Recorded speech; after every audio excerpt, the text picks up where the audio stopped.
Es el penúltimo capítulo del libro de los jueces. En 2 domingos más vamos a terminar, porque el próximo domingo, sábado y domingo, tenemos conferencia misionera. Así que vamos a, después de la conferencia, terminar con el capítulo 21.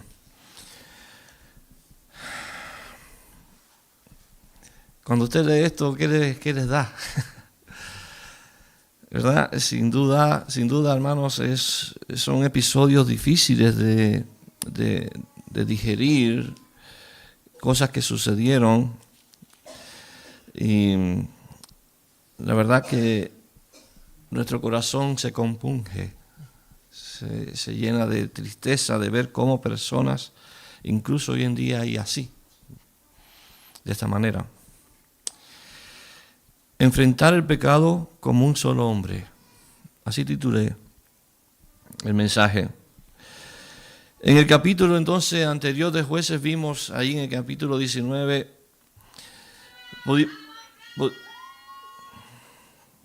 Así fue el capítulo 19. Con ese ímpetu. Así fue. Pudimos observar una escalofriante narración de lo que el pecado es capaz de producir en el corazón del hombre. Eso que ustedes vieron, amados, asesinato, violación, eso y peor aún, sucede en el corazón del hombre. Y el hombre lo lleva a la acción.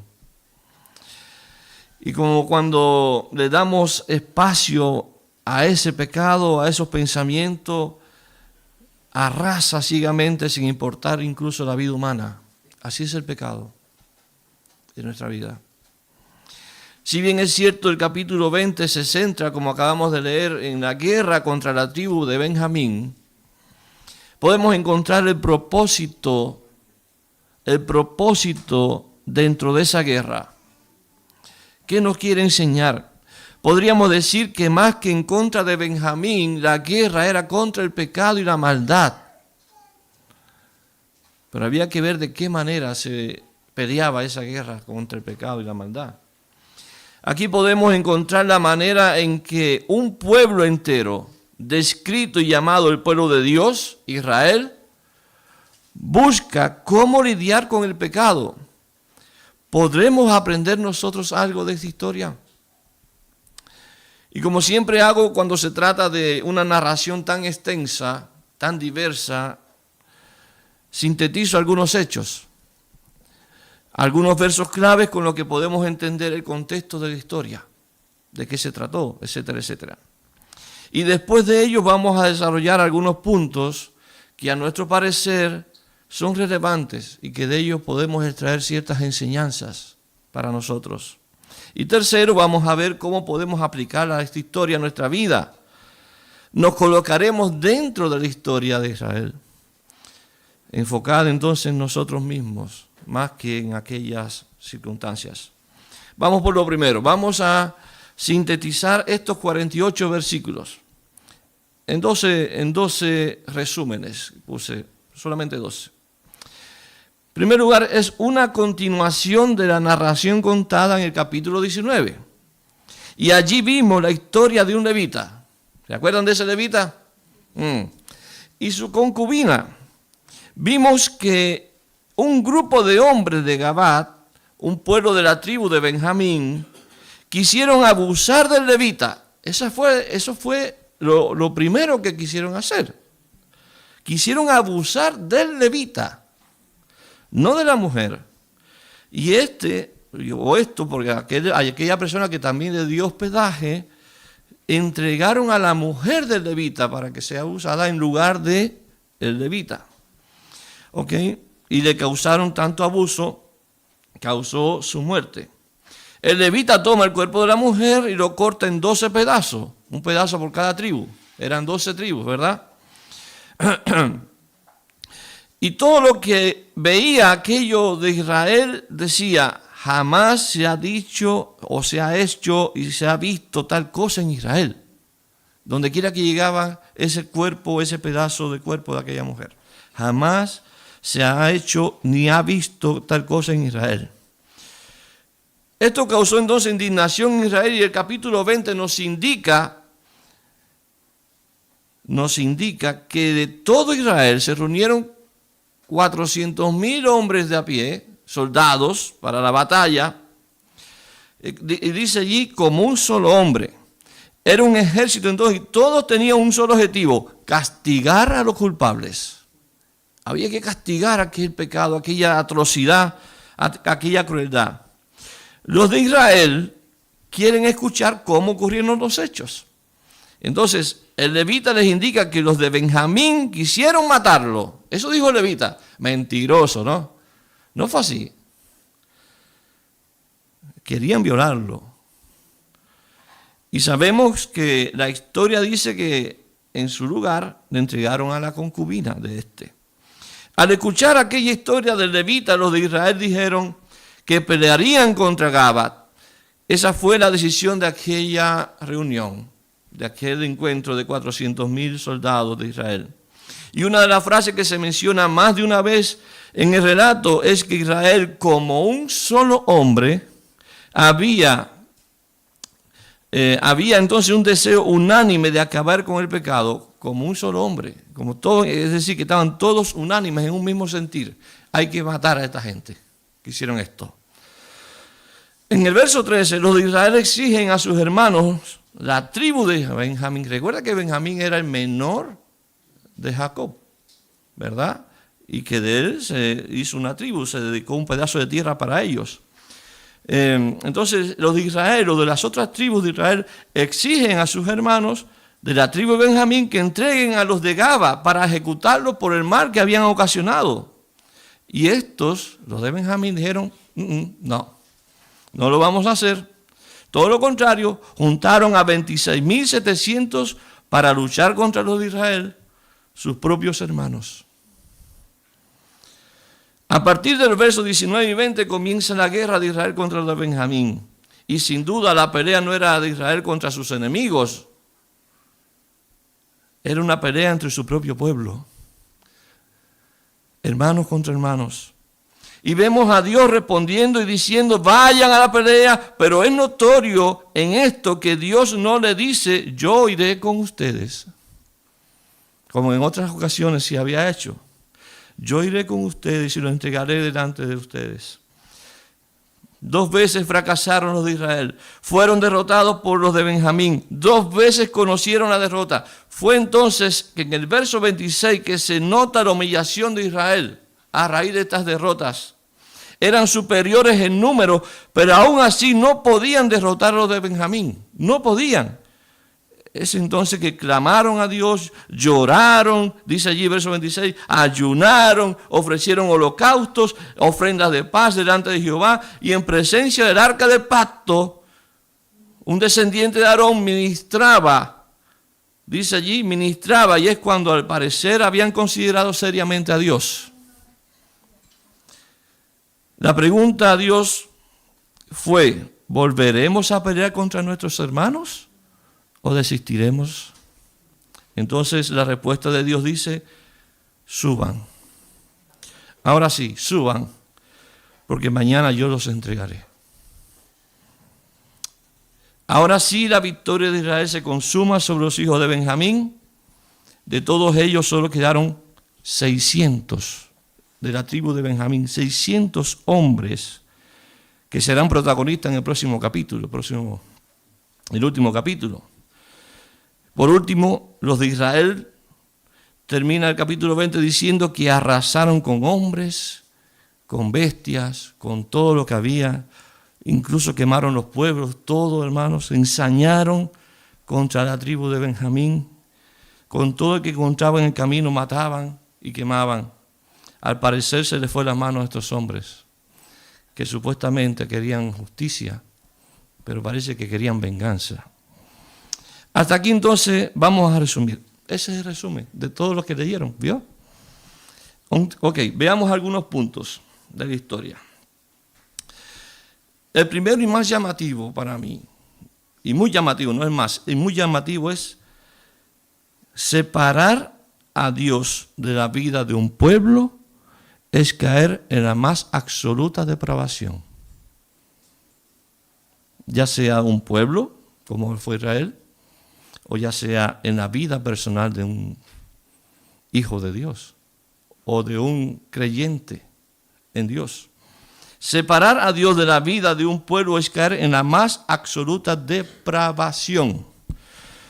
Y todo comenzó con la degradación religiosa o la degradación espiritual. Esto no tiene que ver, esto es resultado de algo que venía sucediendo ya en Israel. Los de Israel escogieron para sí ídolos. Recordemos lo visto en los capítulos 17 y 18. ¿Qué vimos allí? El famoso Micaías. ¿Se acuerdan de Micaías? ¿Qué fue lo que hizo Micaías? Formó ídolos y se contrató a un levita para sí.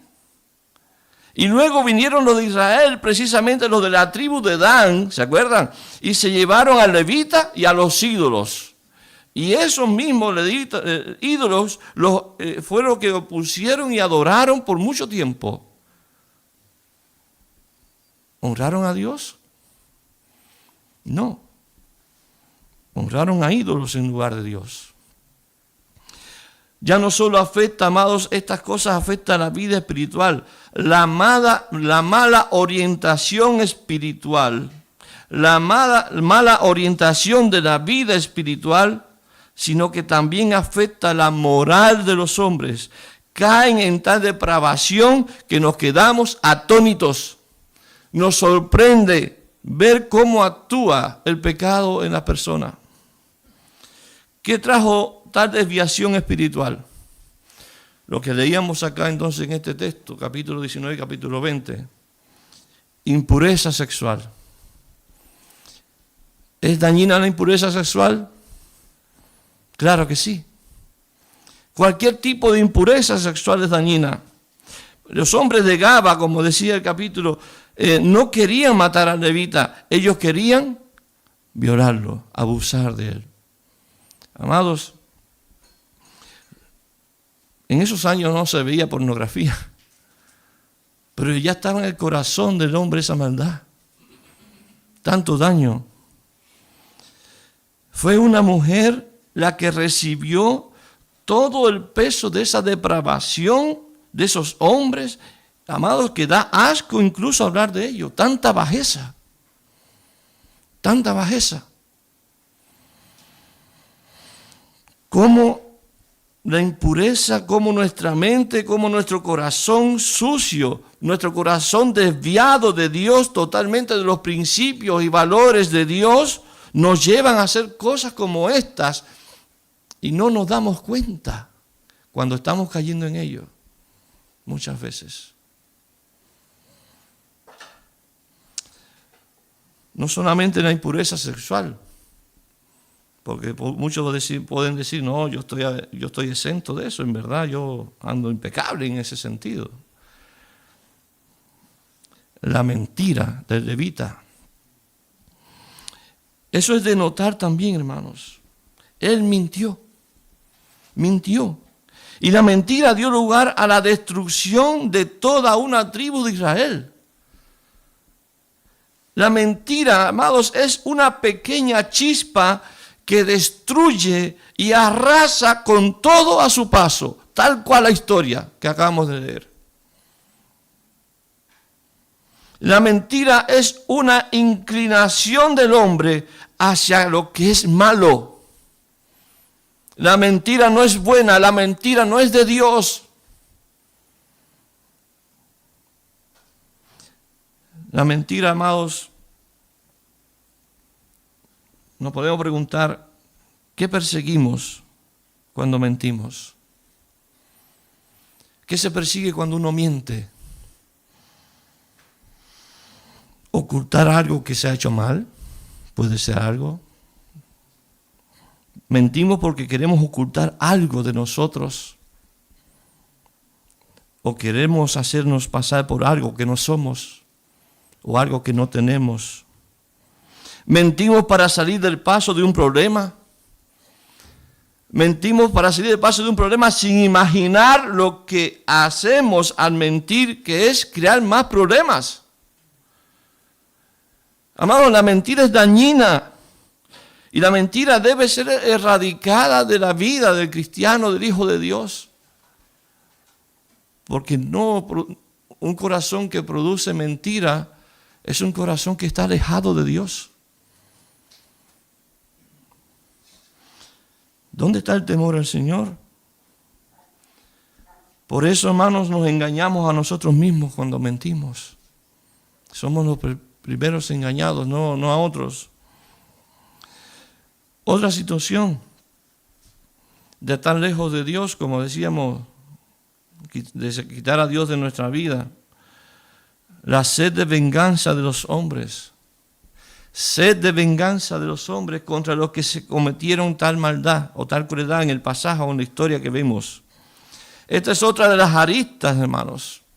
Sin duda, el deseo de los israelitas no era corregir la maldad, como ellos querían decir, sino destruir a los culpables. Ese era el deseo que había en el corazón de ese pueblo, destruir a otros, porque eran culpables. Es algo que está en el corazón nuestro también. Y lo que más deseamos para alguien que hace tanto daño justamente es algo similar a lo que pasó o lo que hicieron. Así es nuestro corazón, lleno de maldad. Es una inclinación natural de nosotros, del hombre. No deseamos corregir, deseamos lo peor para los que cometen errores o caen en algún tipo de pecado. Nos gusta señalar con el dedo, como si nosotros estuviéramos exentos. Señalarlo es lo mínimo que podemos hacer o que hacemos, hermanos, ignorando que nosotros no somos tan diferentes a los demás. No lo somos. Los benjamitas, otra observación, los benjamitas no quisieron corregir el pecado. Le dijeron, ¿dónde están aquellos que...?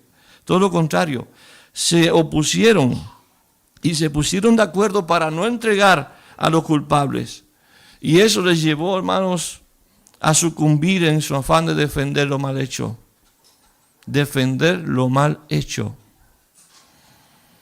Los que cometieron tales crímenes es una compleja situación por lo siguiente, hermanos. El hecho de que eran de su misma tribu.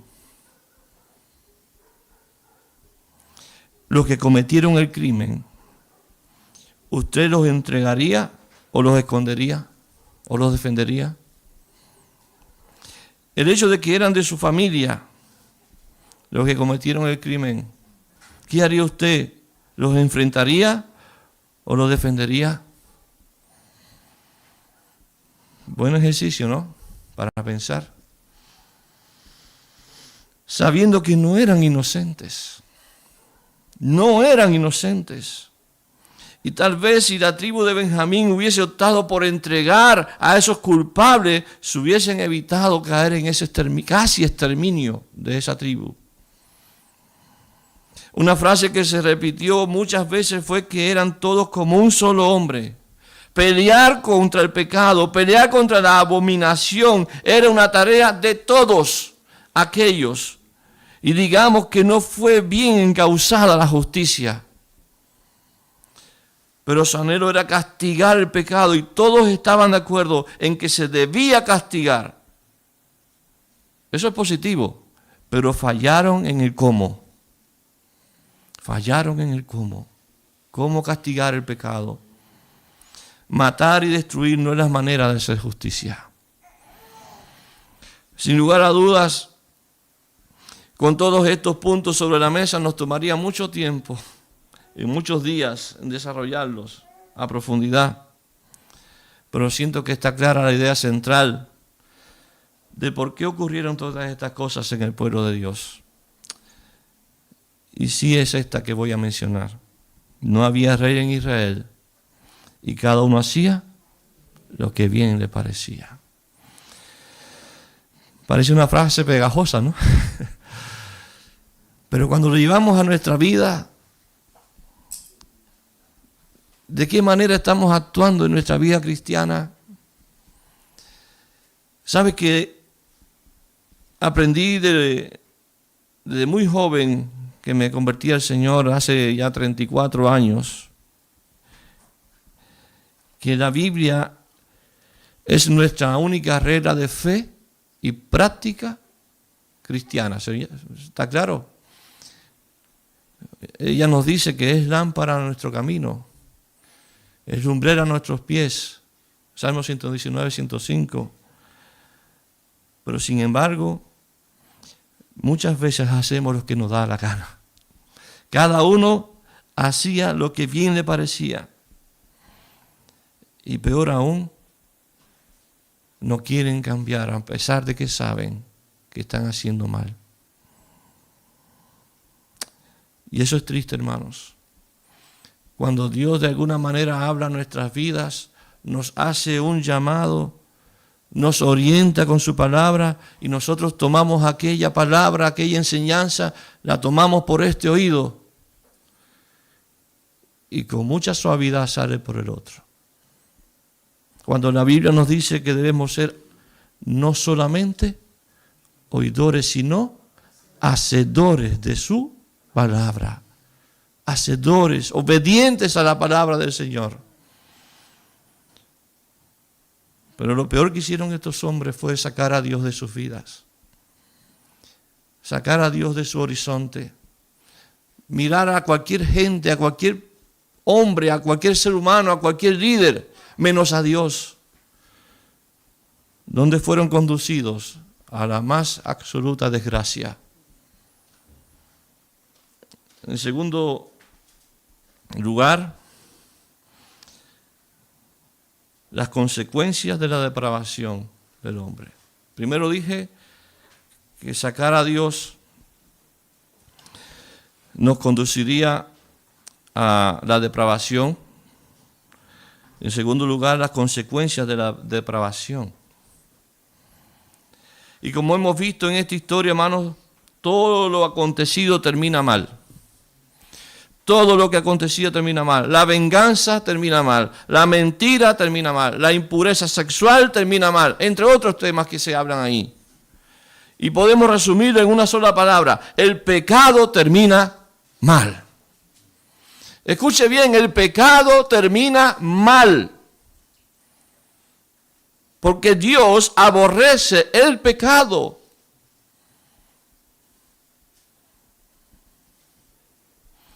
Decía David en un salmo, el Señor no me habría escuchado si yo hubiese mirado la iniquidad.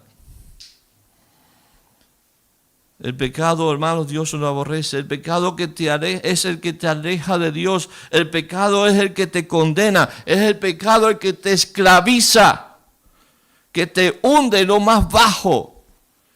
Y mientras más espacio le des al pecado, más vas a quedar hundido. Es como un pantano, hermano, que no puedes y no puedes avanzar y te hundes y te hundes. Porque así es el pecado.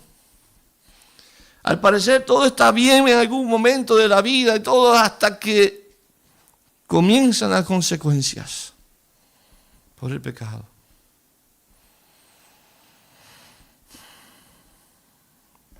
El pecado nos esclaviza y nos aleja, nos hunde. ¿Cómo puede un hombre matar? ¿Cómo puede un hombre abusar? ¿Cómo puede un hombre mentir sin analizar las consecuencias de sus acciones, de sus actos? Por esto, hermanos, han muerto personas, y esta historia lo declara.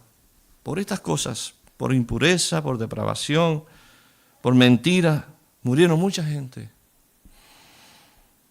Una de las cosas más terribles, amados, es no querer corregir lo mal hecho. Es otra de las cosas que nos enseña. No querer reconocer cuando pecamos. Bueno, pequé y el Señor me perdona. Sin producir ningún tipo de asco o dolor por el pecado. No queremos reconocer cuando pecamos, aun cuando sabemos a dónde nos conduce el pecado. Preferimos seguir hundiéndonos hundiéndonos y hundiéndonos en nuestros propios razonamientos. Preferimos eso a ceder a la voluntad de Dios. No queremos ceder porque hay orgullo en el corazón de todo aquel que peca. Hay orgullo en el corazón del ser humano que te impide dar un paso de arrepentimiento y de humildad y de fe, decir, Señor, pequé contra ti, perdóname, ayúdame a no pecar más. El pecado de hoy, amados, lo hemos secularizado tanto que hasta nos podríamos adaptar al pecado. Y si no llamamos pecado lo que es pecado, créame que eso va a suceder.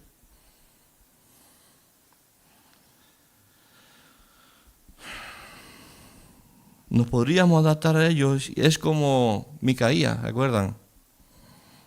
Creaba ídolos, los adoraba y creyendo que así lo hacía para Dios. Engañado el hombre. Por otro lado, no le damos importancia a vivir como vivimos. A vivir como vivimos sin sujetarnos a la palabra de Dios. Todo hijo de Dios, todo cristiano debe llevar la palabra en obediencia en su vida. Como dice Corintios, llevando cautivo todo pensamiento a la obediencia a Cristo. En obediencia a Cristo. Dejar de actuar según mis criterios, según mis deseos, según mis anhelos y pensamientos, porque créanme que nuestros anhelos y pensamientos no son buenos. No lo son. Solamente la voluntad de Dios es agradable y perfecta. Y esa es la que necesitamos nosotros vivir y practicar en nuestra vida. No nos sujetamos a su palabra y es como si Dios no existiera. Es como si Dios no existiera, como si Dios estuviera ajeno, como si Dios no nos estuviera viendo. Como Sansón, que Dios le decía una cosa y él hacía cualquier cosa. Terminó muerto por su consecuencia. Es como si Dios no existiera y como que realmente, como dice la Escritura, cada uno hace lo que bien le parece. Los estándares y normas que abrazamos, hermanos, no son las de Dios. Muchas veces en nuestras vidas. Y las abrazamos y las acogemos como si fueran de Dios y no son de Dios. Como la tribu de Israel, como un solo hombre, dice, decidieron la manera de castigar el pecado. Había que castigar el pecado, pero lo hicieron amancillando. Ese era su criterio. Amancillando, destruyendo, asesinando a sus propios hermanos. A sus propios hermanos.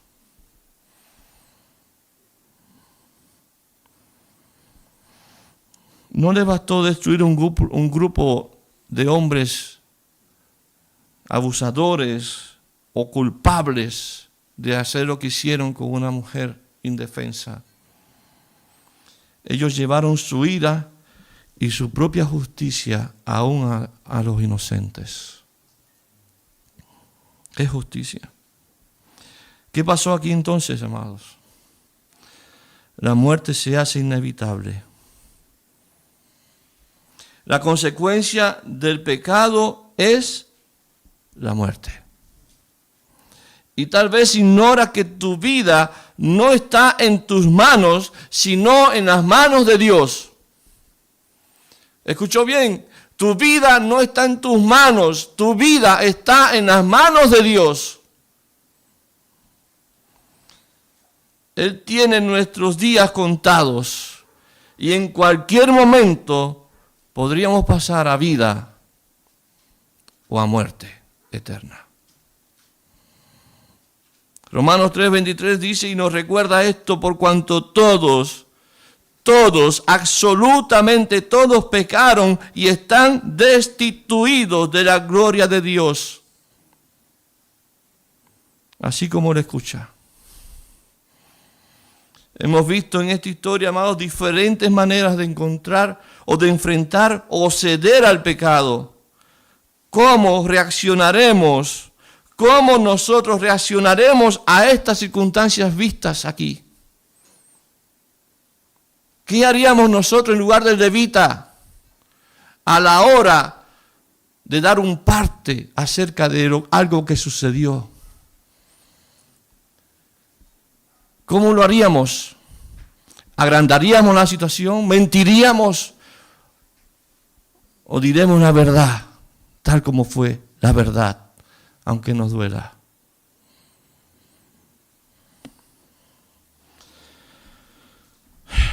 ¿Cómo actuarías tú ante el pecado? ¿Cómo actuamos ante lo que sabemos que no agrada a Dios? ¿Cómo actuamos ante lo que sabemos que no agrada a Dios? ¿Qué hacemos para corregir o para erradicar el pecado de nuestra vida? Apartarnos del pecado. Y hermanos, tú sabes lo que es el pecado. Yo sé lo que es el pecado. Sabemos lo que estamos haciendo.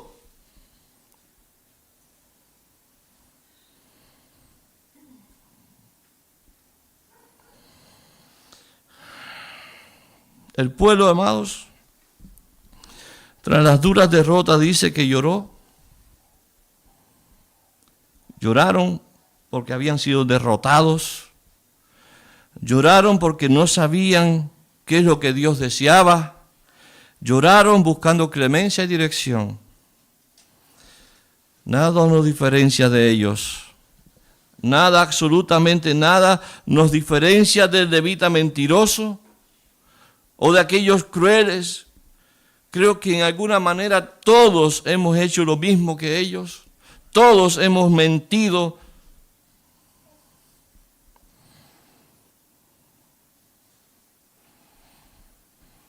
En versión moderna de la vida cristiana, amados, eso que sucede en nuestro corazón es la versión moderna de lo que sucedió en esa historia, la cual no ha sido moldeada por Dios, sino por el sistema del mundo. Nos hemos contagiado con el pecado del mundo. Romanos capítulo 3 dice, resume así nuestra condición. Bastián ahorita leyó un pasaje de esto. ¿Qué pues? ¿Somos nosotros mejores que ellos? En ninguna manera. Pues ya hemos acusado a judíos y a gentiles que todos están bajo pecado, como está escrito, dice. No hay justo, ni a uno, ni uno solo. No se haga mejor que nadie usted en su vida cristiana. Sea humilde, porque usted no es tan justo como los demás. No hay quien entienda, no hay quien busque a Dios. Todos se desviaron, a unas se hicieron inútiles. No hay quien haga lo bueno, no hay ni siquiera uno. Dice que sepulcro abierto es su garganta, con su lengua engañan. Veneno de áspides hay debajo de sus labios. Su boca está llena de maldición y de amargura. Sus pies se apresuran para derramar sangre. Quebranto y desventura hay en sus caminos. Y no conocieron camino de paz. Termina diciendo el verso 18 de ese capítulo 3. No hay temor de Dios delante de sus ojos. Y este es el problema. Temor a Dios. ¿Cuántos son los hijos de Dios que temen a Dios? Podríamos levantar la mano, no lo estoy pidiendo que lo hagan. Podríamos levantar la mano por temor, por vergüenza, por cualquier cosa. Pero ojalá sea una realidad en nuestra vida que temamos a Dios, a un Dios santo y puro. A un Dios santo y puro, hermanos, es nuestro Dios. no es cualquier cosa, no es una madera, no es yeso, es nuestro Dios que es vivo, que es todopoderoso. Es santo y puro y pide de nosotros que vivamos de la misma manera en santidad porque Él es santo. Esta historia de Israel, hermanos, es un grito de advertencia a no vivir fuera de Dios. A no vivir, a no quitar a Dios de nuestras vidas, a no quitar a Dios de nuestras familias, a no quitar a Dios de nuestros matrimonios, a no quitar a Dios de nuestra iglesia. Porque cuando quitamos a Dios, la depravación se va a apoderar de nosotros en todos los ámbitos de nuestra vida. Noviazgo, matrimonio, relación de amistad, trabajos, en todo. Es un grito de advertencia, no vivas en pecado, huye del pecado, huye de lo que no agrada a Dios. Busquemos al Señor, no vivamos lejos de Dios, no actuemos fuera de la voluntad de Dios. No. Romanos 6:6 dice, ¿qué pues diremos? Esto fue lo que llegó Bastián. ¿Perseveraremos en el pecado para que la gracia abunde? Dice el apóstol Pablo, de ninguna manera. De ninguna manera dejes que el pecado more en tu vida o destruya tu vida. Sabemos que el pecado está ahí, está presente en nuestra carne. Pero tenemos al Espíritu que nos guía a la voluntad de Dios. Las armas de nuestra milicia, dice, no son carnales, sino poderosas en Dios para la destrucción de fortalezas. Y el pecado es una fortaleza. Y solamente con la ayuda de Dios podemos destruirlo. Por eso si nos acercamos a Dios, día a día y dependemos y nos humillamos ante Él, Él nos ayuda en nuestra debilidad.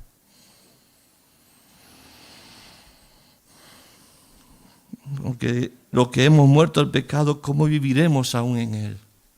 ¿Cómo seguiremos pecando y aquí no pasa nada? No es así la vida cristiana. Mas ahora haber sido libertados del pecado y hechos siervos de Dios, haber sido libertados del pecado y hechos siervos de Dios. ¿Escuchó bien? Usted fue libertado del pecado y ahora es un siervo de Dios, un hijo de Dios. Tenéis por vuestro fruto la santificación y como fin la vida eterna, que es un regalo de Dios, porque la paga del pecado es muerte, mas la dádiva, el regalo de Dios es vida eterna en Cristo Jesús, Señor nuestro. Amados, Dios te ama. Y Dios te ama entrañablemente. Que aunque todos te fallen, Él nunca te va a fallar. Dios nunca te va a fallar.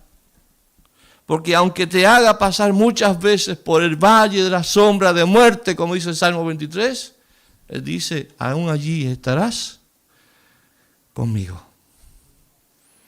Tu vara y tu cayado me infundirán aliento.